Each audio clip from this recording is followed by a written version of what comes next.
임진왜란과 정유재란, 참혹했던 7년 전쟁 끝에 조선과 일본의 국교는 단절됩니다. 조선 왕조가 전쟁의 원흉이었던 일본과 국교를 끊는 것은 당시로서는 너무도 당연한 선택이었을 것입니다. 하지만 나라를 다시 일으켜 세워야 하는 커다란 과제 앞에서 국제 관계를 소홀히 할 수도 없었을 텐데 말이죠. 임진왜란 후에 한일 관계는 어떻게 변했을까요? 이 상자는 1721년 대마도주가 에도 바쿠 후에 쇼군에게 바친 것입니다. 언뜻 보기엔 나무 상자나 종이 상자로 보이는데요.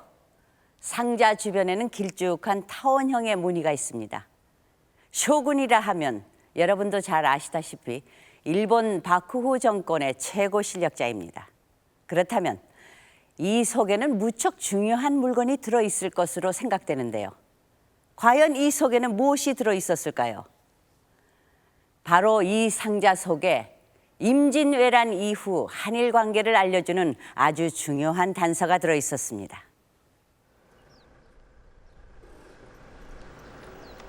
의문의 상자 그림이 있는 곳은 국사편찬위원회. 현재 이곳엔 방대한 분량의 대마도 종가 문서가 소장돼 있다. 대마도 종가 문서란 대마도주인 소우 씨가 남긴 기록으로 조선과의 외교와 무역에 관한 기록이 상당수 포함돼 있다.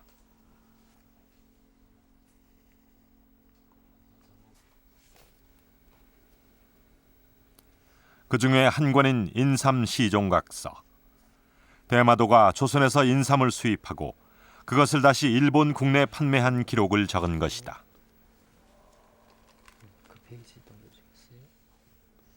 바로 이 책 속에 의문의 상자 그림이 있다. 1721년 대마도주가 쇼군에게 은밀히 바친 상자. 책 속엔 상자 내부에 무엇이 들어있는지도 상세히 기록돼 있다. 새 뿌리를 대마도에서 심어온 흙에 심고 그 위에 이끼를 덮어두었습니다. 심겨진 흙은 채취한 곳의 흙입니다. 라는 대목하고 이끼는 대마도에서 건조를 막기 위해서 덮은 것입니다. 라는 내용이 쓰여 있어요. 바람이 잘 통하도록 상자엔 통풍 구멍을 내고 건조를 막기 위해 이끼까지 덮었다.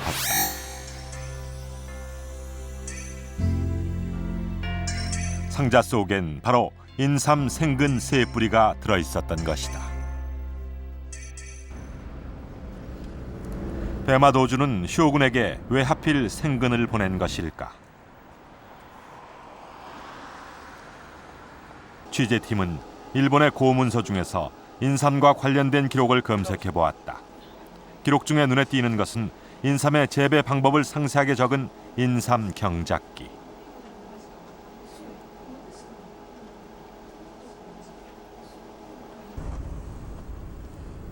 인삼 경작기는 쇼군에게 생근이 전해진 직후에 쓰여졌다.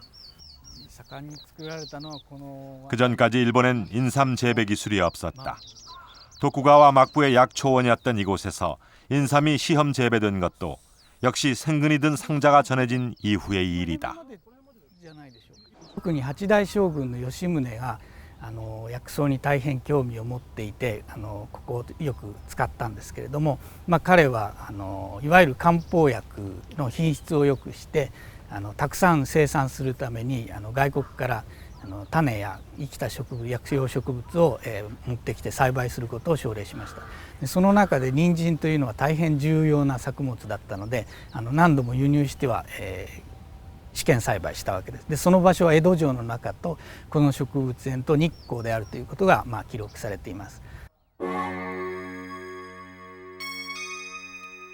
인삼 재배에 앞장섰던 도쿠가와 요시무네. 조선 인삼에 대한 그의 관심은 이 한 권의 책, 허준의 동의보감에서 비롯됐다. 일본에서도 우수한 의약소로 인정받은 동의보감은 특히 인삼을 처방하는 경우가 많다. 일본 열도에 인삼 열풍이 일어난 것도 동의보감의 영향이 컸다.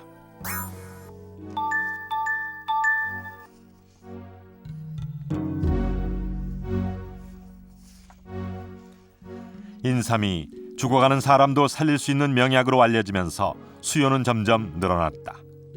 하지만 유일한 공급처는 오직 조선뿐. 인삼 가격이 천정부지로 뛰어오르자 인삼을 구하기 위해 몸을 파는 처녀가 생길 정도로 인삼 열풍은 사회 문제가 됐다.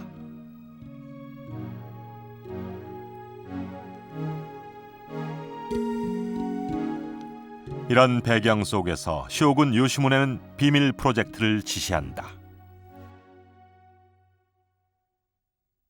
朝鮮人参も高いお金で買ってるものを国産化すれば安くできる。そして日本の国内でどういうふうにたくさんできれば安く皆さんに供給できるということを考えて、そしてそれを全部対馬藩に命じて人参の生きた根っこですね、それの栽培用のための根を持ってくるようにということを計画して、そのための調査団、そしてその根を手に入れるための目的もその後ろにあったという2つの意味を秘めた調査団を結成させて、それで対馬藩に命じて彼らを和歌に派遣するということになります。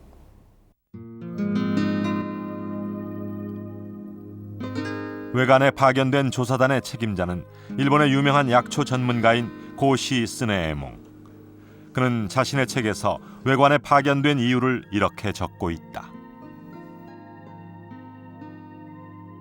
이번에 막부로부터 부탁을 받고 금수초목에 대한 질문이 있어서 조선에 가서 자세하게 여러 가지 물어보고 조사를 하게 되었다. 조선에 갈 때 그림을 그리는 전문가도 같이 가야 된다. 스네에몽의 기록에는 외관을 통해 조사한 조선의 식물이 기록돼 있다. 비단 이름뿐만 아니라 그들의 조사는 치밀했다. 채집한 동식물의 표본을 일본에 보내는 것은 물론 마치 실사를 보는 듯한 세밀한 그림까지 그려두었다.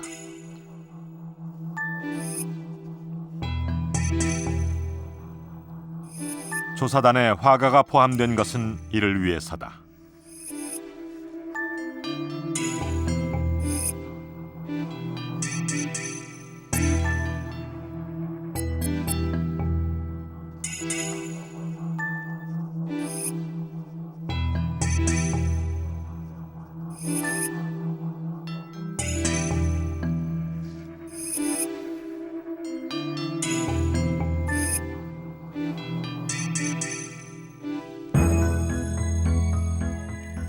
쇼군의 지시로 외관에 파견된 조사단은 함경도 꽃뱀에서 거제도 고슴도치까지 모두 178종의 동식물을 채집한다.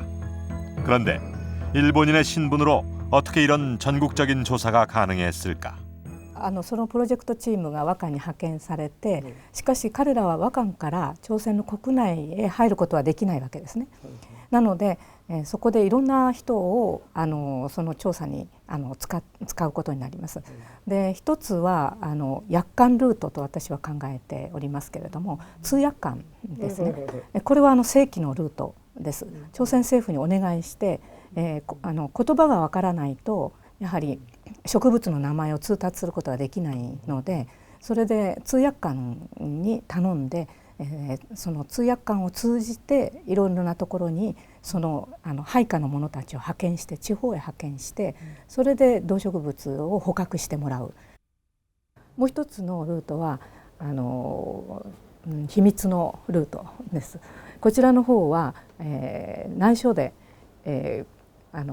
薬屋さんに頼んで、特に朝鮮の方で薬を商う薬系というそういう組合があったそうですけれども、そういういわゆるたくさんの薬屋さんを抱えている組織、そこのところに話をして、そして産地に赴いて、それで薬を集めてもらう、あるいは調査してもらうっていう、そういうことをやっております。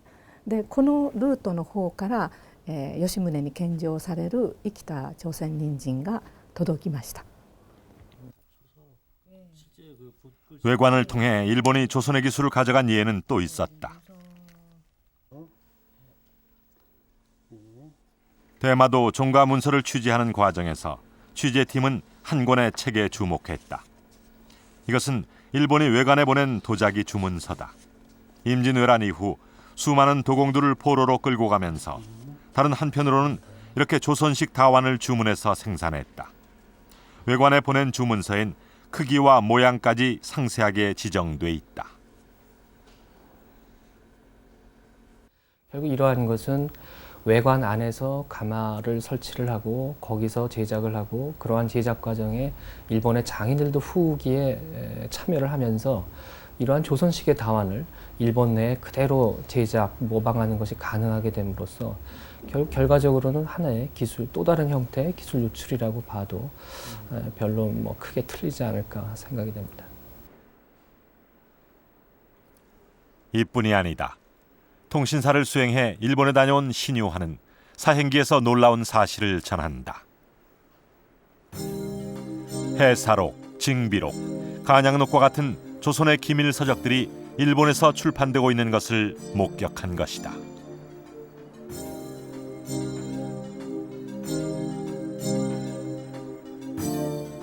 조선의 주요 정보가 새어나간 곳, 그곳은 외관이었다.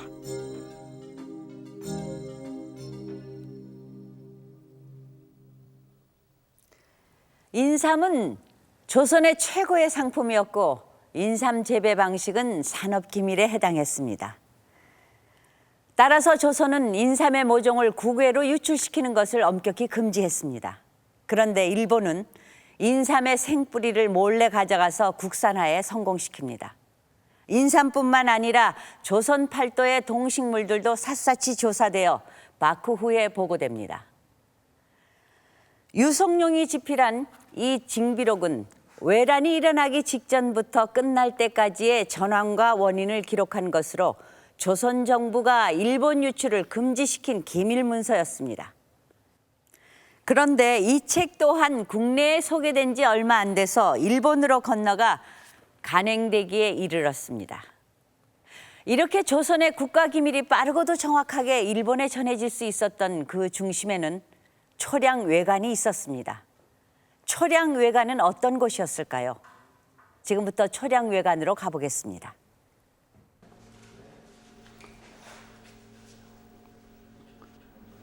(18세기) 중엽, 한 일본인이 그린 부산포 초량 화관 지도.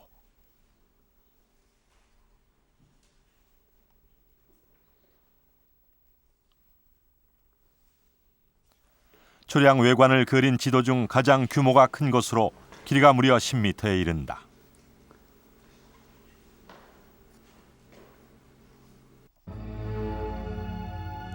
또한 이 그림은 초량 외관은 물론 18세기 부산포의 경관이 자세하게 묘사돼 있어 외관의 현재 위치를 파악하는 데 아주 유용한 자료다.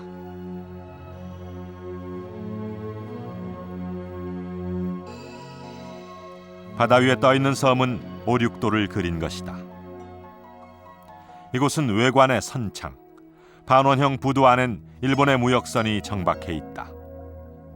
외관은 마치 읍성처럼 담으로 둘러싸여 있어서 정문인 수문을 통해 바깥으로 출입할 수 있었다. 지도엔 외관 안팎의 생활상도 묘사되어 있다. 외관 밖에서 일본인들이 채를 들고 있는데 이들은 지금 매의 먹이를 잡고 있다. 특히 일본에서는 그 당시에 이 매에 대한 조선의 매에 대한 이 선호도가 굉장히 높았습니다. 특히 이 일본이 막부가 이제 무사들 집단이고 하기 때문에 매 사냥을 갖다 상당히 즐기는 그런 게 많았습니다. 그래서 이제 이 외관 밖에서 이 매의 그 먹이를 잡는 이런 모습이 그 외관도에 나타나 있다고 볼 수가 있습니다. 선창에 맞은편 섬엔 말들이 풀을 뜯고 있다. 조선시대 말목장이 있었던 이 섬이 지금의 영도다.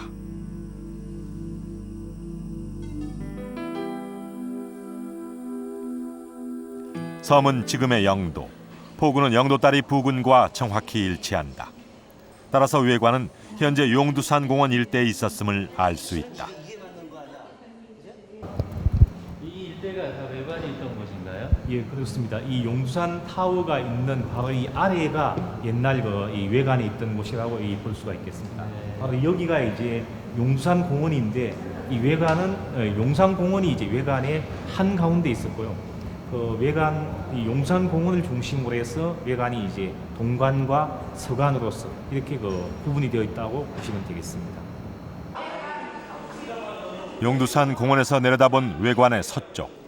옛 건물은 모두 사라졌지만 당시의 건물 구획은 그대로 남아있다. 이곳에는 어떤 건물이 있었을까? 또 다른 외관 지도에서 서관 쪽을 확인해 보았다. 세 개의 직사각형은 3대청이 있던 자리. 그 앞엔 6채의 행랑이 서 있었다. 이는 모두 외교 사절과 수행원들이 머물던 건물이다.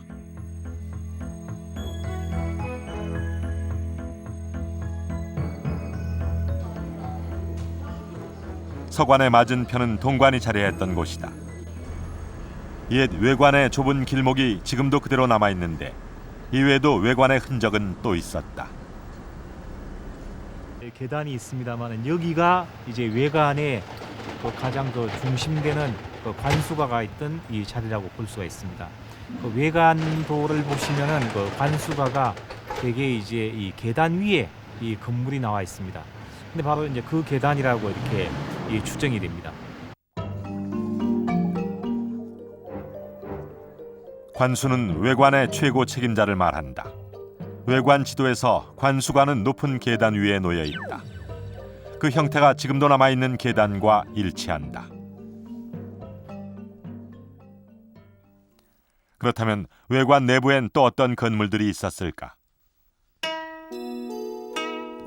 조선시대 화가 변박이 그린 초량 외관도엔 건물의 이름까지 일일이 명시돼 있다. 3대청과 6행랑뿐인 서관에 비해 동관은 비교적 빽빽하게 건물이 들어서 있다. 관수가와 특별 교섭관이 머무는 재판가, 사무역이 열리는 계시대청은 동관 3대청이라 부른다.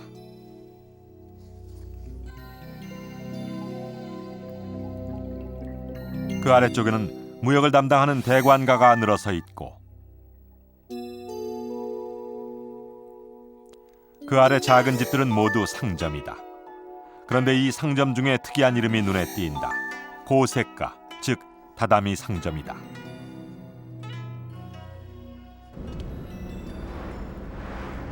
외관 건물에 다다미가 사용됐는지 알아보기 위해 취재팀은 게이오대를 찾았다.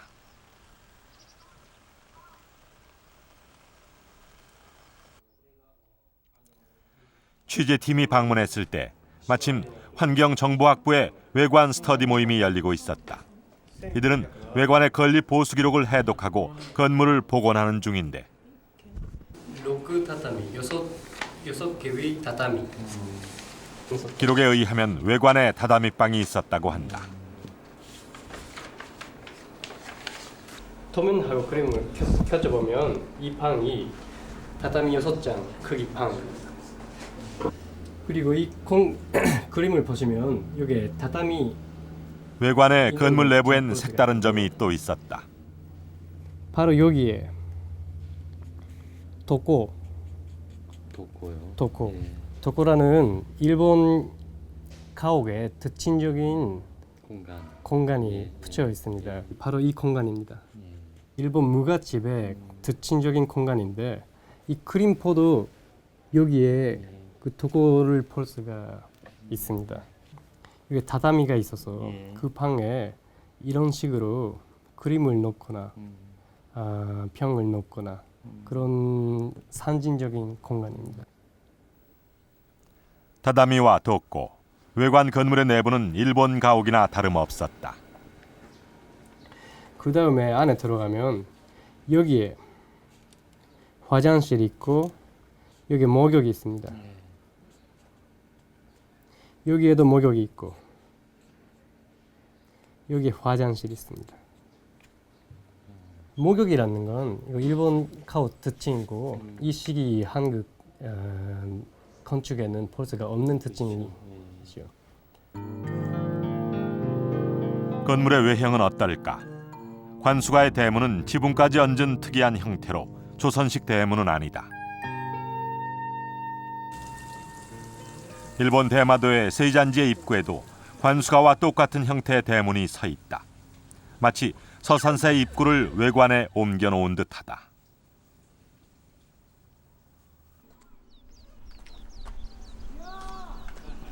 외관은 이렇듯 내부는 물론 외형까지 일본 가옥의 특징을 띠고 있다.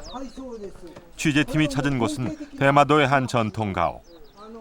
대마도 소우시 가문의 후손이 살고 있는 이 집은 일본의 무사, 즉 사무라이 가옥이다. 두 개의 대문과 이중 지붕이 사무라이 가옥의 전형적인 형태라고 한다.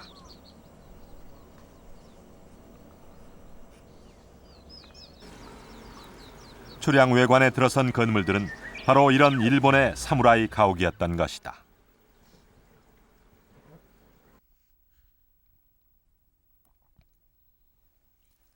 이제 초량 외관의 전체 건물을 복원해보자. 총 10만 평의 부지 위에 건설된 초량 외관은 크게 두 개의 구역으로 나뉜다. 용두산 동쪽에 위치한 동관. 이곳에서 가장 대표적인 건물은 관수가이다. 외관에 머물고 있는 일본인은 약 500여 명. 관수가는 그들의 관리 책임을 맡은 관수의 집무실이자 숙소로서 전형적인 일본 무사가옥의 형태를 띠고 있다.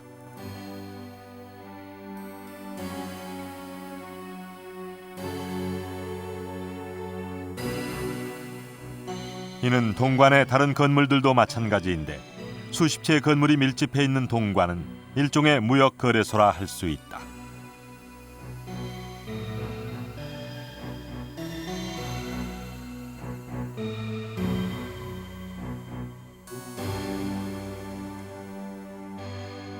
용두산 서쪽에 위치한 서관은 공식 외교 사절이 머무는 일종의 외교 공관이다.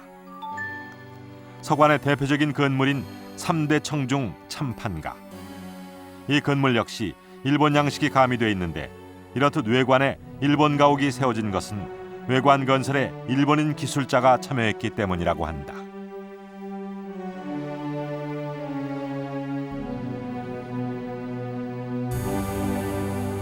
외관 건설에 참여한 조선인은 연인원 125만 명, 일본인 기술자는 2천여 명. 외관은 거국적인 조일 합작품이었다.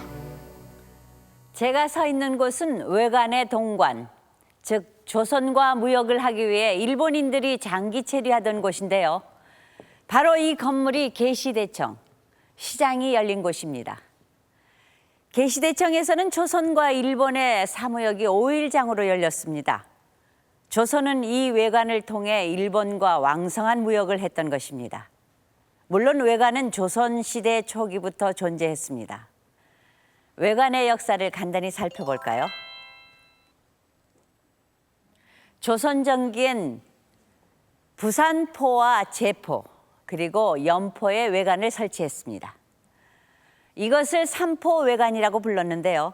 이 삼포외관은 임진왜란으로 폐쇄됩니다. 전쟁이 끝나고 조선과 일본의 국교가 재개되면서 다시 이렇게 외관이 생기는데요. 이 외관은 절영도에서 두모포로 다시 초량으로 이전됩니다. 조선 전기에 3개였던 외관이 조선 후기에는 하나로 줄었지만 중요한 것은 7년 전쟁 후에 조선이 다시 일본과 국교를 트고 무역을 재개했다는 사실입니다. 과연 외관은 어떤 계기를 통해서 다시 생기게 된 것일까요?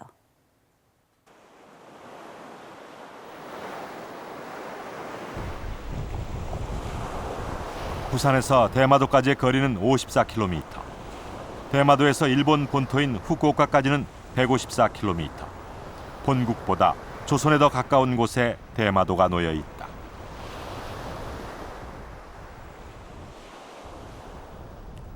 더구나 섬의 대부분이 산으로 돼 있는 대마도는 경작할 수 있는 땅이 겨우 3%에 불과해 예로부터 가까운 조선에서 식량을 조달해 왔다. 조선과는 뗄래야 뗄 수 없는 관계였던 것이다. 결국 대마도가 먹고 사는 방법은 조선을 약탈하든지 아니면 조선과 무역을 해서 식량을 조달받든지 둘 중에 하나였거든요.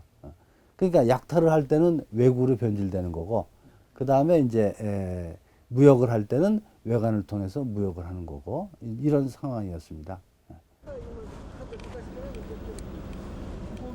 임진왜란 이후 조선과의 국교 재개를 가장 먼저 서두른 곳도 대마도였다. 대마도의 입장에서 조선과의 무역이 얼마나 절실했는지 말해주는 유물이 있다. 대마도주의 종과에서 각종 문서와 함께 문서에 사용했던 인장이 같이 발견됐다. 그런데 이 인장엔 위정이덕이란 글씨가 새겨져 있다. 위정이덕은 조선이 일본에 보내는 국서에 사용한 인장이다. 조선의 인장이 대마도에서 나왔다는 것은 이것이 위조된 인장임을 의미한다.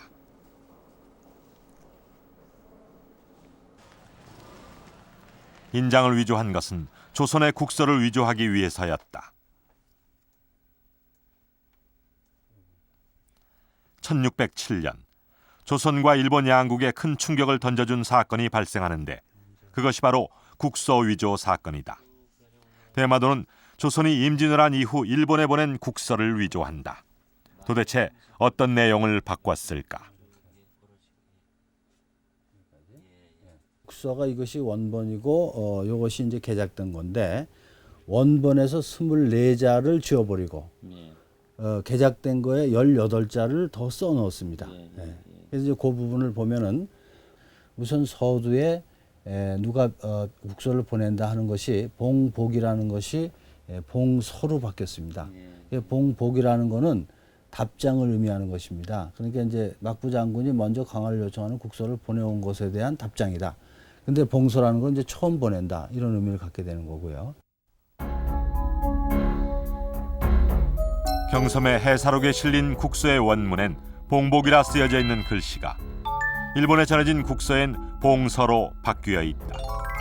조선이 일본에 먼저 강화를 요청하는 것으로 내용이 바뀐 것이다.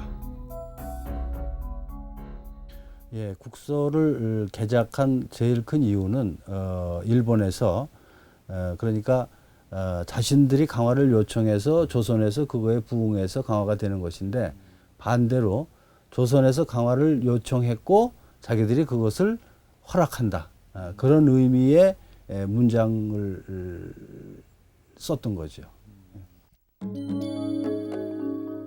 또 대표적으로 바뀐 문장은 임진왜란에 대한 일본의 사과 부분이다. 대마도는 박후 몰래 사과 국서를 조선에 보냈는데 그 내용이 들통나지 않도록 다시 조선의 국서를 위조한 것이다.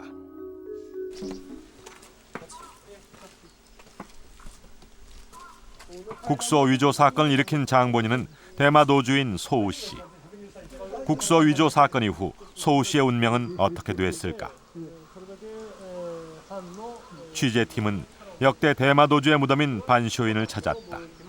아이러니컬하게도 대마도는 국서 위조 사건으로 풍요로운 시대를 맞이하는데, 그 절정기는 국서를 위조한 직후의 대마도주인 소우 요시잔의 시대였다. このお殿様は対馬藩主21代宗義実公でございます。このお殿様の時代、和漢が一番栄えて、とにかく人参が入り、絹が入り、お米が入り、その代わり銀やら何かをお国に輸出して、一番国中が潤った天に昇るような時代でございました。 전성기인 요시잔의 아버지였던 요시나리. 그는 국서를 위조하고 결국 초량 외관을 설치하는 데 성공했다. 그러나 국서 위조에 대해서 아무도 처벌을 받지 않았다. 지금으로 말하면 이제 일본 외무성에 무슨 한반도 관련된 부서의 역할을 대마도가 했습니다.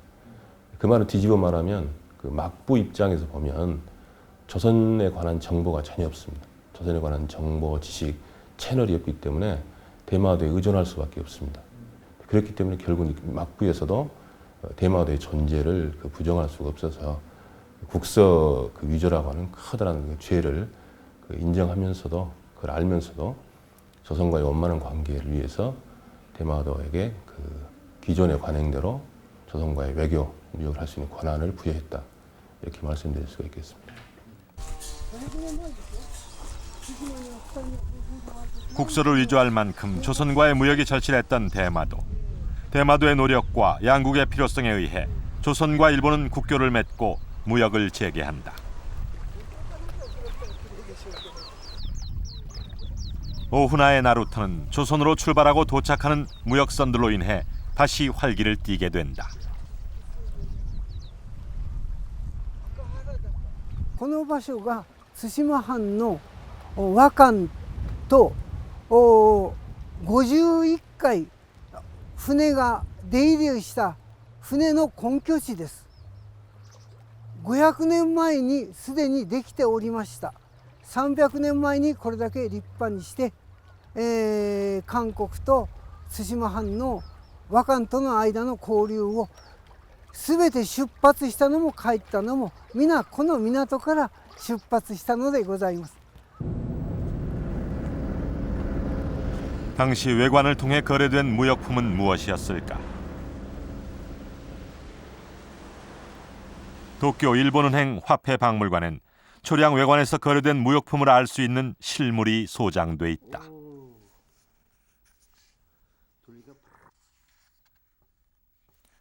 당시 일본의 대표적인 수출품은 은화였다. 그 중에서도 이 은화는 인삼대 왕고은이라 불리는데 당시 최고의 인기 상품이었던 조선 인삼을 수입하기 위한 용도로만 쓰기 위해 특별히 제작한 것이다.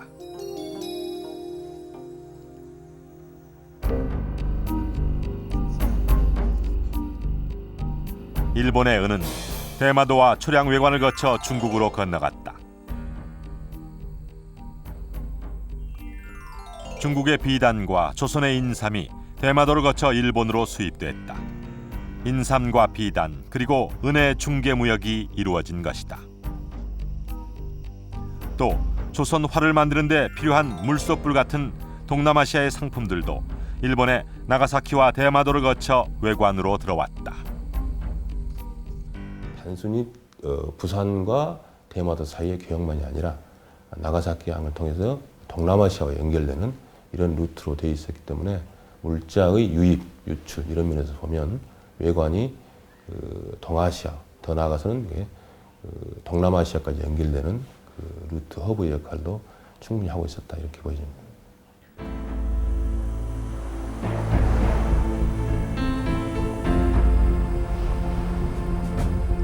임진왜란 이후 재개된 외관 무역. 외관은 중국과 일본, 동남아시아를 잇는 아시아의 허브로 자리 잡았다.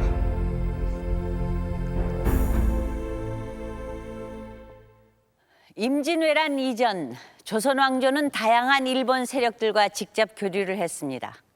그러나 임진왜란이 일어나자 조선 왕조는 외교 채널을 대마도 하나로 줄이고 무역에 관한 독점권을 부여합니다. 대마도를 인정해주는 대신 일본의 다른 세력들을 통제하겠다는 의도가 숨어 있었던 것이죠. 이 초량 외관에 체류하는 일본인은 대략 400~500명. 이들은 모두 대마도 사람이었는데 인구 비율로 봤을 때 대마도 남자 16명 중에 1명이 외관에 머문 셈이라고 하네요. 조선 속에 또 하나의 대마도가 있었던 것이나 마찬가지였습니다. 조선 속의 일본. 이곳 외관의 사람들을 한번 만나보겠습니다. 지금 어딜 그렇게 바쁘게 가시는 길이세요? 외관 밖으로 산책을 가는 길이요.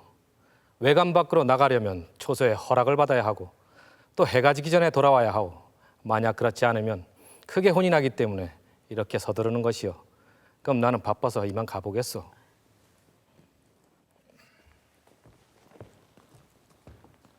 네, 저기 저분은 조선인 같은데요. 조선인을 한번 만나보도록 하겠습니다. 조선분이 외관엔 웬일이세요? 나는 통역을 맡고 있는 역관이요. 오늘 외인들이 나에게 승기를 대접한다 해서 왔소이다. 승기란 스키야키라는 일본 음식인데 아주 맛이 좋지요. 해서 우리 조선 사람들 중엔 승기를 배달시켜 먹는 사람이 있다 들었소. 네, 그럼 일본 음식 외에 조선 사람들에게 또 인기 있었던 게 있나요? 물론이요. 지금 조선인 사이에서는 일본 양상과 일본 부채 그리고 사탕도 유행하고 있소이다. 아, 그렇군요. 언뜻 보기엔 조선과 일본이 무척 평화롭게 지낸 듯하지만 꼭 그렇지만은 않았습니다. 외관을 관리하던 동래부 관원 174명 중에 25명이 중간에 교체되거나 파직될 정도로 외관엔 많은 사건이 있었습니다. 밀무역을 비롯해서 조선인과 일본인이 싸움을 하는 등 사건의 종류도 무척 다양했는데요. 이렇게 외관에서 일어난 사건 중에 아주 특별한 사건이 있었습니다. 바로 교관 사건이라고 하는 것인데요. 교관 사건은 도대체 어떤 사건인가요? 박노은 아나운서. 교관 사건은 조선의 여인이 외관에 체류하고 있는 일본 남자와 정을 통한 사건을 말합니다. 일종의 매춘 사건이라고 할 수 있겠는데요. 그런데 이 교관 사건이 조선과 일본 사이에 커다란 외교 문제가 돼서 결국엔 양국이 국제조약을 맺기에 이릅니다. 왜 그런 일이 발생했는지 지금부터 알아보도록 하겠습니다.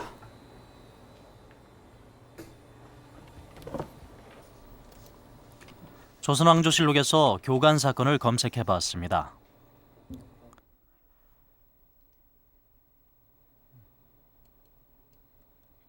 숙종 16년, 일본인과 교관한 여인 등 5명을 효시했다는 기록이 보입니다.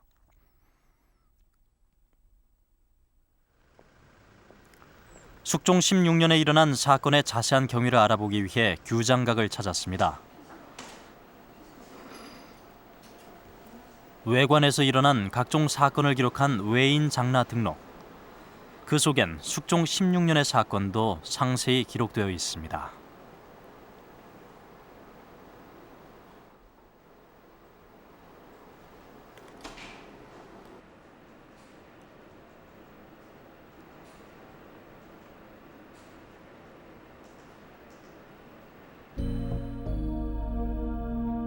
사건의 경위는 이렇습니다.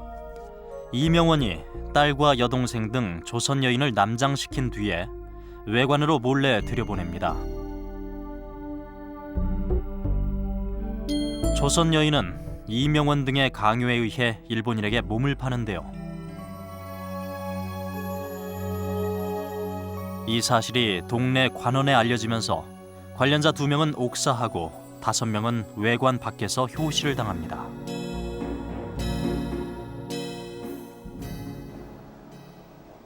그렇다면 일본인 관련자는 어떤 처벌을 받았을까요? 1690년 대마도 종가문서에는 교관 사건에 대한 일본의 태도를 알 수 있는 기록이 있습니다. 조선이 일본인도 똑같이 처형할 것을 요구했지만 대마도는 이미 관련자를 용서해서 대마도로 귀국시켜버렸다는 것입니다. 교관 사건에 대한 조선 정부와 대마번의 그 대응 태도는 명확히 차이가 나서요.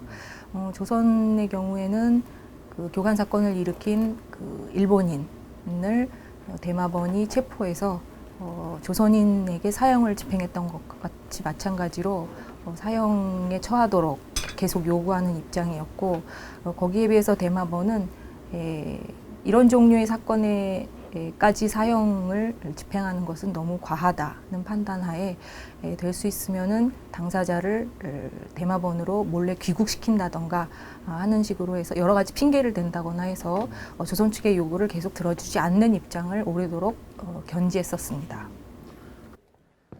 조선과 일본은 왜 이렇듯 교관 사건에 대해서 판이하게 다른 태도를 보였을까요? 이에 앞서서 외관에서 교관 사건이 빈번하게 발생했던 그 이유부터 밝혀야 할 것 같습니다. 외관은 아주 특별한 장소였습니다. 500명이 넘는 일본 사람들이 머물렀지만 그 중에 여자는 단 한 명도 없었으니까요. 이곳은 금녀의 구역이었습니다. 남자들만 사는 공간이어서인지 초량 외관의 상점가에는 유난히 술집이 많습니다. 외관의 남자들이 조선의 여인을 만날 수 있는 기회는 매일 아침 수문 밖에서 아침장이 설 때뿐이지만 유교 국가인 조선은 이마저도 허락하지 않았습니다. 아침에 시장이 설 때마다 우리 남녀들이 섞여가면 남자들이 가진 것은 아무리 좋은 것이라도 팔리지 않고 여인들이 가진 것은 나쁜 것일지라도 꼭 팔리기 때문에 아침 시장에 나가는 사람은 모두 여인들이었다. 동네부사 권희진은 이는 어체를 파는 것이 아니라 조선의 여인을 파는 것이라 하여 주민들을 설득시켜 남자만 내보내게 하였다.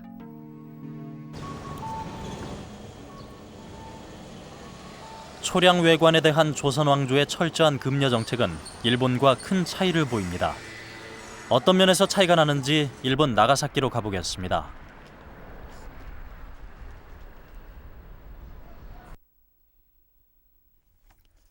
조선에 일본 무역선이 드나드는 초량 외관이 있었다면 같은 시기 일본에는 네덜란드 무역선이 드나들었던 대지마 상관이 있었습니다.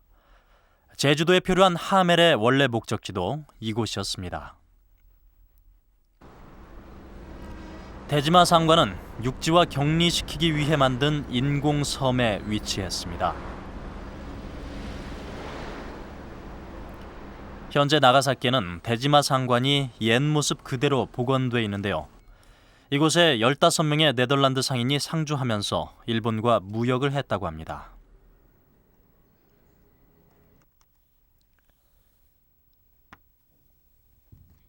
무역은 하되 외국인을 철저히 격리시키려 했던 시도는 조선이나 일본이나 별반 차이가 없어 보입니다. 그러나 19세기 초 대지마 상관을 그린 이 그림 속에는 초량 외관에서는 볼 수 없는 장면이 있습니다.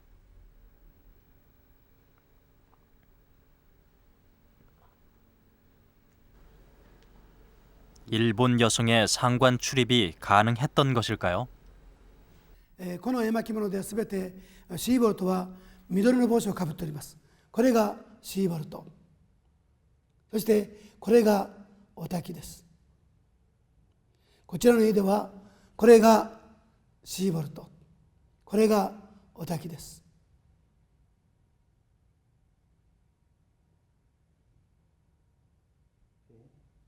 シーボルトの後ろにお焚、当時は源氏名を園木と申します。出島のですね、女性の出入りは非常に厳重でございました。出島の表門に形勢のほか女いるべからずという考察があったくらいです。しかし滝はですね、園木という遊女ということで出島に出入りをしたわけなんです。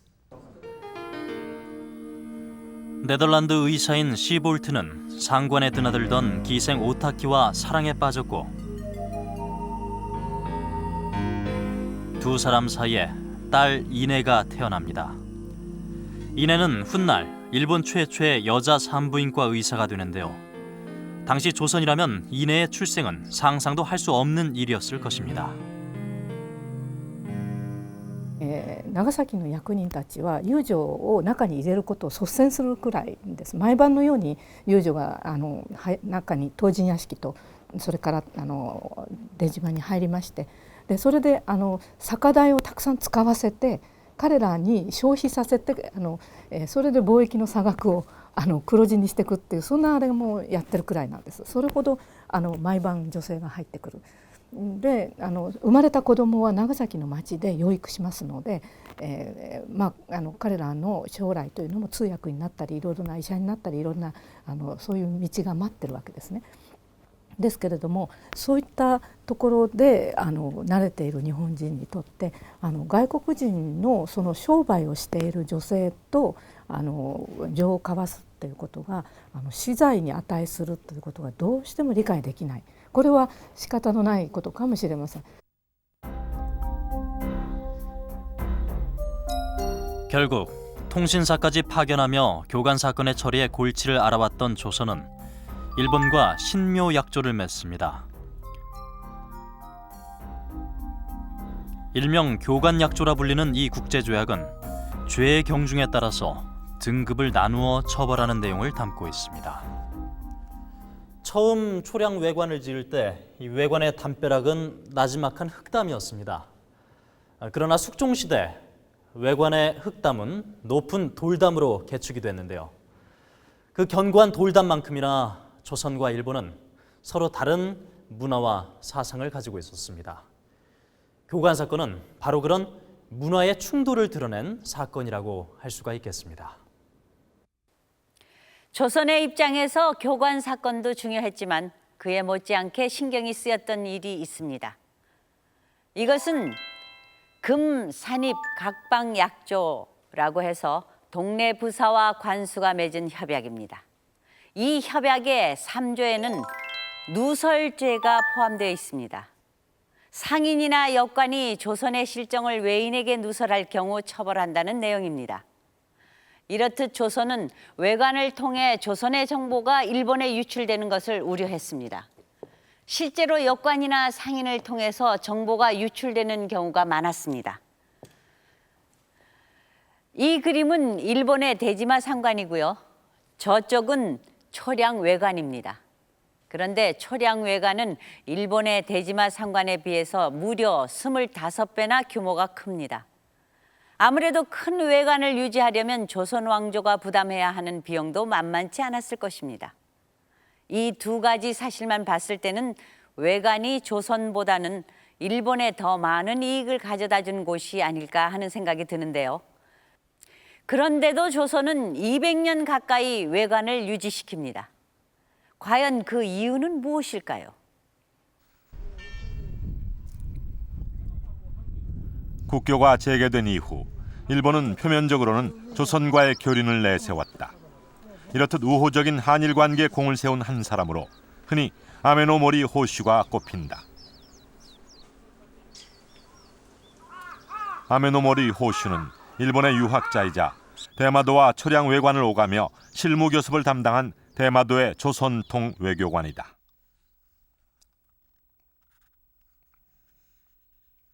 호슈는 한국어에 정통하기로도 유명했는데 현재 부산 시민도서관 고문원실엔 호슈가 지은 한국어 교본이 소장돼 있다.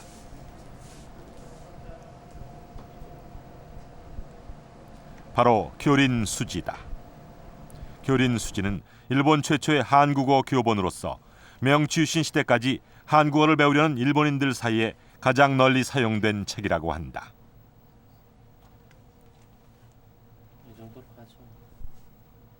한국어 교본을 썼을 뿐만 아니라 대마도에 한국어 학교까지 개소했던 호슈는 조선을 이해하기 위해서는 그 나라의 문화와 풍습 그리고 근본적인 지식이 있어야 함을 강조했다.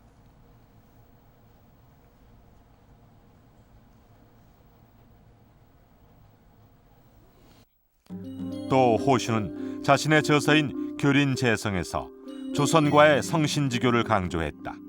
성신이란 싸우지 않고 진실한 믿음으로 교류하는 것을 말한다.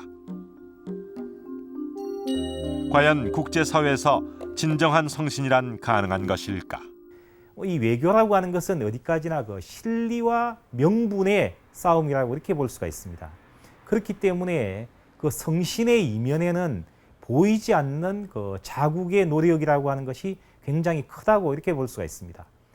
아메노모리 호슈가 이 성신을 강조를 했습니다만은 그 본질에 있어서는 역시 그 일본의 국익이라든지 대마도의 이익과 같은 이런 것이 훨씬 더 앞선다고 이렇게 볼 수가 있습니다. 그래서 이 자국의 어떤 그 실리가 없는 이 성신이라고 하는 것은 어디까지나 그 허상에 지나지 않는 것이 아닐까 하는 생각이 듭니다. 성신을 앞세웠지만 일본은 외관을 통해 국제 정세를 파악하고 무역의 이익을 취하는 데 중점을 두었다. 그렇다면 조선의 태도는 어땠을까?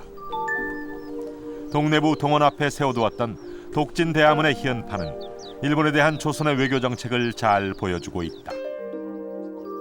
교리는 이웃과 우호적인 관계를 유지한다는 뜻이고 진비어는 변방을 지킨다는 의미다. 한쪽은 서로 친하게 지내자고 하는 이런 의미고 한쪽은 이 침략에 대해서 대비해야 된다고 하는 이런 의미입니다만은 그 대상은 일본이라고 하는 같은 대상이라고 볼 수가 있습니다. 그렇기 때문에 친구와 같이 서로 친하게 지내야 되지만은 이 친구가 내를 언제 때리고 침략할 것인가 하는 것에 대해서 항상 두려워하고 있었다고 볼 수가 있습니다. 동네부사 접의회 사도는 일본에서 건너온 사절을 접대하는 과정을 12폭의 화폭에 담고 있다. 일본인 사절의 외관에 도착하자 동네부사가 읍성을 나서고 있다. 임진왜란 이후 일본 사절은 조선의 국왕을 직접 만날 수 없었다. 일본 사절의 사행 루트가 임진왜란 때 침략 루트로 사용됐기 때문이었다. 한양으로 올라가는 대신 일본의 사절은 외관 밖 객사에 마련된 조선 국왕의 전패에 예를 올린다. 이렇게 외교 사절을 통제하는 한편 조선은 외관 무역을 통해 일본과 우호적인 관계를 유지했다.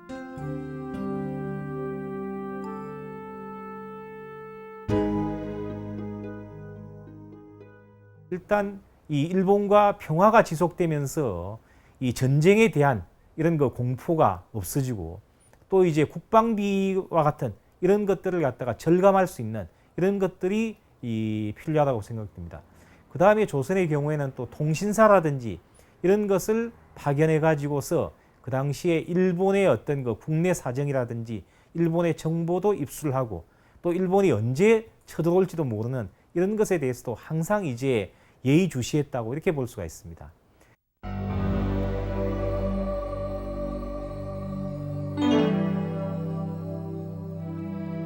외관과 함께 대일 외교 정책의 중요한 수단으로 사용된 것이 바로 통신사이다. 임진왜란 이후 조선 왕조는 에도바쿠 쇼군에게 총 12차례의 사절을 보내는데 통신사의 규모는 약 500여 명에 이른다.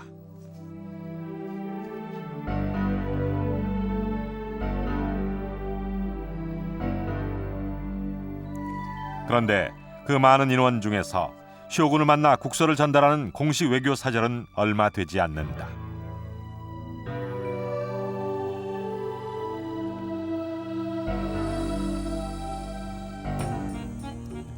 박지원의 우상전을 보면 통신사가 어떤 사람들로 구성되어 있는지 알 수 있다.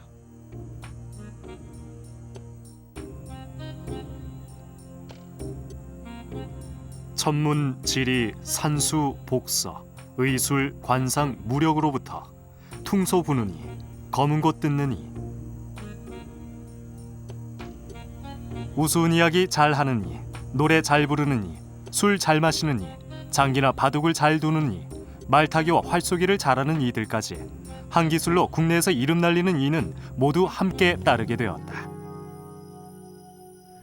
이외에도 통신사 행렬엔 기록을 담당하는 제술관, 글을 잘 쓰는 서기,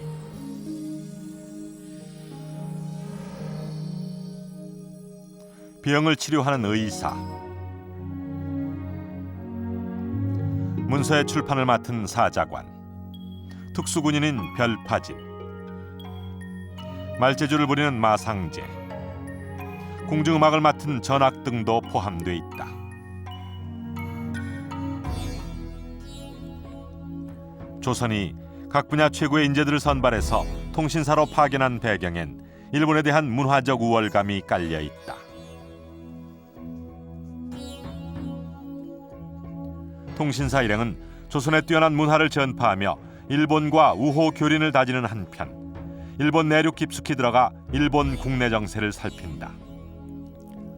조선은 선진 문화의 전수를 통해 국방의 안정을 도모하고자 했다.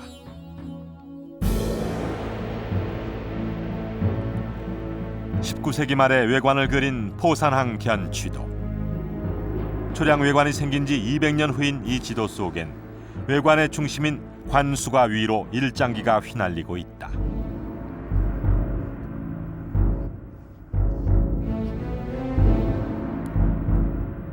달라진 건 그뿐이 아니다. 지명과 번지도 모두 일본식으로 표기되어 있다. 1872년 명치유신 정부는 외관을 무력으로 점령한다. 조선이 지어주고 관리한 외관을 마치 일본 정부의 땅인 양 점령해버린 것이다. 무력으로 부산에 있던 외관을 군함 한 척과 보병 1개 중대를 파견해서 외관을 점령을 했습니다. 그렇게 해서 이제 200년간 지속됐던 외관을 통한 교린 관계가 이제 붕괴가 됐던 거고, 그 이후에는 이제 일본의 침략의 도식에 의해서 외관이 변질되어 가기 시작을 했습니다. 임진왜란 이후 조일 우호와 평화의 상징이었던 외관. 외관은 영원한 교린이란 존재하지 않는다는 국제사회의 현실을 잘 말해주고 있다. 일본의 침략으로 200년 평화의 역사가 하루아침에 막을 내린 것이다. 유교 국가인 조선은 건국 초기부터 교린을 외교 정책으로 내세웁니다. 이 외교 정책은 조선 후기에도 일관되게 시행되는데요. 그렇다고 조선이 실리를 외면했던 것은 아닙니다. 조선과 일본은 교린이라는 명분을 앞세웠지만 각각 보이지 않는 실리를 취했습니다. 조선이 외관을 통해 얻었던 실리는 바로 대외적인 안정이었습니다. 이에 비해 일본은 외관을 통해 조선은 물론 동북아시아의 실정을 탐색해왔던 것입니다. 결국 메이지 유신 이후 일본이 외관을 조선 침략의 전초기지로 삼음으로써 외관은 역사 속에서 사라집니다. 국제사회에서는 영원한 적도 영원한 동지도 없다는 말이 있습니다. 이는 외교란 명분보다는 실리에 따라서 움직인다는 뜻이기도 합니다. 외관은 바로 조선과 일본이 명분과 실리의 줄다리기를 했던 상징적인 역사의 현장이었습니다.